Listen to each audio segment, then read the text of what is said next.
Arestado ang isang tricycle driver matapos ipuan at tangkang gasain na menor de edad niyang pasahero sa Ilocos Norte. Sa Laguna naman, napatay matapos umanong manlaban ng isang lalaki iligal na nagbebenta daw ng baril.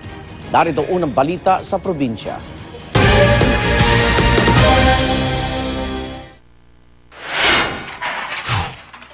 Agad umanong nagtago sa kanilang kapitbahay si J.R. Shervo nang makitang paparating ang mga pulis na magisilbi ng search warrant sa bahay niya sa Alaminos, Laguna.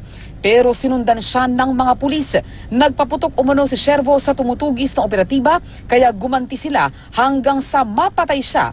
Ang suspect ay iligal umanong nagbebenta ng armas at inihinala ring birador o hitman ng iba't ibang crime group. Nakuha mula sa bahay ng suspect ang 4 na baril at mga bala. Itinanggi naman ng asawa ng suspect ang alegasyon. Himas rehas ngayon ang tricycle driver na si Jesus Feliciano Jr. matapos umano niyang hipuan ang menor de edad niyang pasahero sa Sarat, Ilocos Norte. Sa investigasyon, pauwi na ang biktima at sumakay sa tricycle ng suspect pero dinala siya nito sa sementeryo at doon na hinipuan.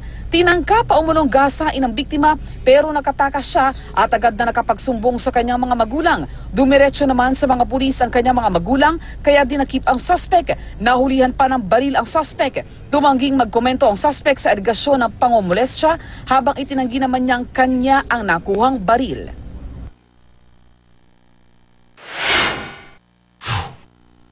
Agad na namatay matapos barilin sa ulo ng mga nakamotorsiklong salarin si Mario Iso sa Sibulan, Negros Oriental. May person of interest na ang mga pulis sa krimen pero tumanggi muna silang pangalanan ito habang gumugulong ang investigasyon.